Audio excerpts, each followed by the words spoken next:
Besade ikastolako gela egonkorreko ikasleak gara. Karol Lier, eta Irati. la receta que hemos elegido son unas tiras de pollo rebozadas con 3 salsas diferentes. El rebozado tradicional lo hemos sustituido por un rebozado de quicos.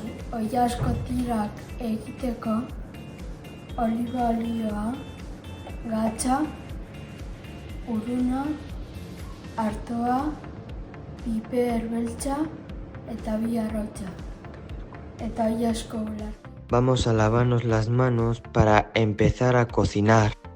Hasteko artoa birrindu behar dugu, ondoren oilaskoa tireta moztu eta katzitu egingo dugu. Para el rebozado de las tiras de pollo necesitamos 3 platos. Para la harina, para el huevo triturado y para el maíz triturado.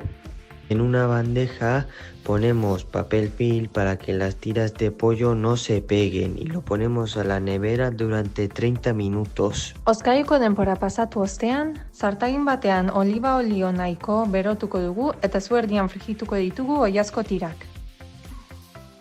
Frigitu ostean, erretio batean sukaldeko papera jarriko dugu eta oilasko tiraka gainean utziko ditugu olio soberakinak kentzeko.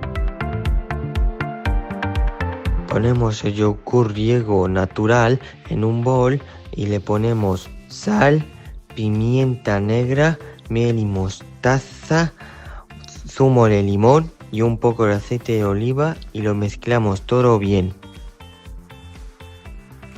Etxeko guakamolea egiteko. Tomatea garbitzuko ditugu, erditik moztu, barruko haziak kendu eta txikituko ditugu. Aguakatea erditik moztuko dugu hezurra kentzeko. Ondoren, mamia ontzi batean jarriko dugu eta gazitzu egingo dugu sardezka baten laguntza zapaltzeko.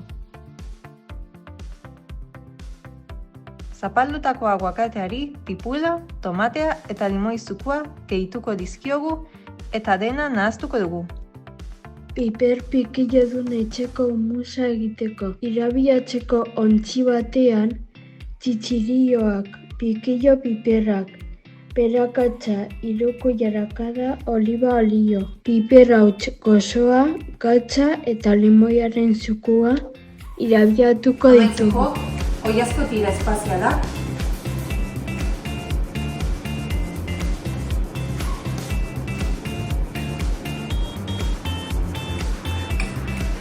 Eta piper pikiluan humusa.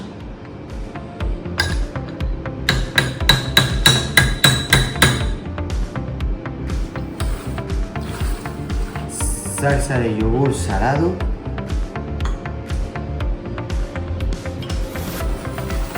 Eta etxeko guakamolea.